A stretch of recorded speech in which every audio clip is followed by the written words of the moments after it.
नाज़रीन अवामी न्यूज़ में खबरों सिलसिलो जारी है। इन वक्त खिप्रो में खबर ॾींदा खिप्रो में पहिरियों भेरो सिंध तरक्की पसंद पार्टी खिप्रो कूड़े पुलिस मुकाबले में शहीद थियल अली अदर रुंजो ऐं शहीद अल्ताफ़ जिस्कानी की याद में ॻोठ अमीर बख्श रुंजो में मच कचहरी मुनक़िद कई वई, जंहिंमें सदारती खिताब कंदे सिंध तरक्की पसंद पार्टी के मरकजी अगवान काज़ी खुदा बख्श दर्स चयो त शहीद अली अदर रुंजो के कूड़े पुलिस मुकाबले में शहीद कयो वयो। सिंध पुलिस पंहिंजी जांच में मुलविस पुलिस अमलदारन के नौकरियुनि तां बरतरफ़ करे बाद में वरी बहाल करे छॾियो। एडिशनल सेशन जज खिप्रो पारां पुलिस अमलदारन खिलाफ केस दाख़िल करण जो हुकुम ॾिनो, लेकिन हाई कोर्ट हैदराबाद जे 2 सालन खां क़त्ल में मुलविस साबिक़ा SSP सां गॾु खे ॾिनल स्टे ऑर्डर ते 2 सालन खां फ़ैसिलो न ॾेई रिलीफ ॾे पई। शहीदनि जी यादि में कयल मच कचहरी खे खिताब कंदे सिंध तरक्की पसंद पार्टी सागड़ जे सदर अली नुखासकेली चयो त सिंध जा 2 दुश्मन आहिनि, जंहिं में हिकु रियासती इदारा, ॿियो पुलिस, टियों वॾेरा शाही आहिनि, जिन कुंदर कोई सिंध जे आजपे खुशहाली जी जदोजहद के खत्म करण की नाकाम कोशिश कई है। मच कचहरी के खिताब कंदे सिंध तरक्की पसंद पार्टी के अगवान अब्दुल जब्बार जोने जो चयो त शहीद अली अदर रुंजो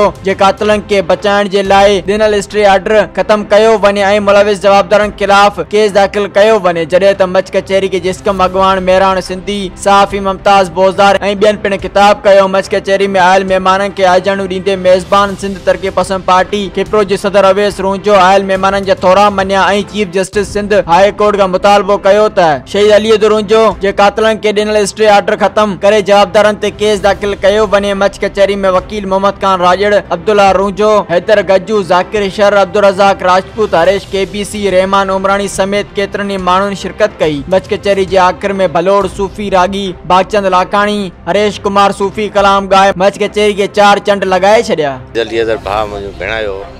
उनखे तक़रीबन 2 साल थी विया कोर्ट में, असो केस भी कोर्ट में उनके तकरीबन 2 साल थी अस सुनवाई सुनवाई पीउ मड़ो उनके अटैक पियो चक्कर अची वियो कोर्ट के चक्कर में हली हली उनजो भी को इंसाफ कोन थियो। असांजी गुज़ारा यही असांजी अपील है सुप्रीम कोर्ट के हाई कोर्ट के असांजी यही अपील है तो असो इंसाफ कयो वञे, असांजी शहीद जी इंसाफ कयो वञे, शहीद जी FIR थी वञे, कातलन ते उन्होंने बेगुनाह खणी घरां खणी गिरफ्तार कर मारियो है। सर असो शहीद अली अदर रुंजे शहीद अल्ताफ़ जिस्कानी जे याद में मच कचहरी कोठाई है। शहीद अली अदर रुंजे के मुसलसल गुज़र तकरीबन 2 साल थी थियण वारा आहिनि। उन खां पोइ शहीद अली अदर रुंजे जो ड्रामाई अंदाज़ में सिंध हुकूमत हिकिड़ो उनके पुलिस ऑफिसरनि खे ॾोही करार ॾेई ऐं उनखे वरी बतरफ़ करे वरी बहाल करे वरी साॻे सागर ज़िले में उनखे मुसलसल कयो वियो आहे। ऐं जेके सिंध पुलिस में ऑफिसर हुआ उहे वैशी आहिनि, इहे दरिंदा आहिनि। इहे अॼु शहीद अली अदर रुंजो शहीद कयो अथनि, थी सघे सुभाणे ॿियो शहीद अली अदर रुंजो शहीद कनि, इन्हनि खे लगाम ॾेई इन ते FIR दाख़िल करे इनखे जेल में हयो वञे। असांजो मुतालबो आहे हुकूमत खां, असीं अपील था कयूं चीफ जस्टिस ऑफ सिंध खां, चीफ जस्टिस पाकिस्तान खां ऐं पाकिस्तान जे आला इदारनि खां त तव्हां पाकिस्तानी क़ौम आहियूं, असां सिंध जो हिसो आहियूं, इन सिंधी माण्हू खे बेगुनाह पुलिस खे ऐं जेको आहे सो वॾी राजशाही कुचलियो वञे पई, हिनखे मारियो वञे पई। अॼु अली अदर रुंजे जो बेवा न्याणी जे घरवारी वञी बेवा थी विया, हुनजो बच्चो हुन ज़िंदगी खां हुनजी ज़िंदगी लाइ पूरो पंहिंजे पीउ खां बाबा जान खां सिखी वियो। हुनजा जेके वालिद आहिनि ऐं वालिदा आहे उहो जेको आहे त पंहिंजे औलाद खां पंहिंजो पीढ़ी जो सहारो उहो जो हुनखां खसियो वियो आहे। असां हुकूमत खां अपील था कयूं, असांजो ॿियो को मुतालबो न आहे, सिर्फ़ु इन दर्दनि खे बरतरफ़ करे ऐं सागर ज़िले मां कढी इन ते FIR दाख़िल करे इनखे जेल में हयो वञे। ऐं ॿी सूरत में शहीदनि जे वारिस सिंधी क़ौम आहे, सिंध तरक्की पसंद पार्टी आहे। शहीद अल्ताफ़ जिस्कानी जे यादि में असां मच कचहरी रखाई, शहीद अली अदर रुंजे जे यादि में असां मच कचहरी रखाईसीं, जेका हुनजे कोर्ट जेका आहे सा हुनजे पेरोकारनि खे जेका पुलिस खे माना हुनखे आज़ादु करे ड्यूटियुनि ते लॻी पई आहे ऐं असांजे शहीद जी का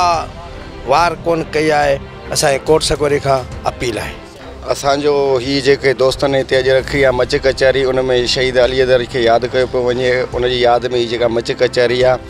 असां जॾहिं खां पहिरें ॾींहुं वाक़ियो थियो हो तव्हां सहाफ़ी दोस्त बि हुयो, असां सभु क़ौमी कारकुननि पहिरें ॾींहं खां वठी बुख हड़तालूं, रोडनि ते धरना मुज़ाहिरा हणी आख़िरी न FIR जो ऑर्डर त थियो कोर्ट जे तरफ़ां, अञा ताईं उन ते ऑफिसर बि विया हितां खां, वरी उन्हनि खे वरी ड्यूटियूं ॾिनियूं वयूं, अञा कोर्ट में चाचो हले पियो, अञा ताईं उन ते को अमल दरामद थिए नथो। असांजो इहो ई अपील आहे हाई कोर्ट खां त बाबा जेके हिते ऑफिसर आहिनि उन्हनि खे जेके FIR कटिजे ऐं हिननि ग़रीबनि सां इंसाफ़ कयो वञे। मच कचहरी में शहीदनि खे यादि कयो पियो वञे, सिंध जे मसइलनि ते हिकिड़ो तक़रीरूं कयूं आहिनि, बहस कयो वियो आहे ऐं हीअ शहीद अली दरुंजो जी यादि में मच कचहरी आहे।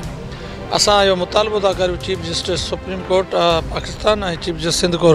सिंध हाई कोर्ट त हाई कोर्ट में जेका FIR आहे सेशन जज जो हुकुम आहे, जेको खिपरो जो एडिशन सेशन जज जो FIR जो हुकुम आहे, जेको कूड़े मुक़ाबले में मुलस पुलिस एहलकार आहिनि उन्हनि ते जेको अपील में वियो आहे SSP साबिक़ SSP उन अपील ते 1.5 साल थी वियो आहे, फ़ैसिलो कोन आयो। असां सम्झूं था त हिन में का गड़बड़ आहे, उनजे करे जल्द में जल्द हिन अपील ते फ़ैसिलो ॾिनो वञे त जीअं जे शहीद या वारस जेके आहिनि उन मुतमिन थियनि, उहे ग़रीब मिसकीन माण्हू आहिनि, सुनवाई ॾेई ॾेई तंग थी विया आहिनि ऐं उन करे फ़ैसिलो ॾिनो वञे ताकी जेके शहीद अली जो कूड़ो मुक़ाबिलो जेको रियासत जे अंदरि रियासत क़ाइमु कई वई आहे, अदालतनि जे अंदरि जेका अदालत आहे अदालतनि जे मथां क़त्ल जी रोकथाम थी सघे, जवाबदारनि खे सज़ा अची सघे। मज़ीद खबरों और तफसीलात के लिए विजिट करें हमारी वेबसाइट www.awamiNewsHD.com।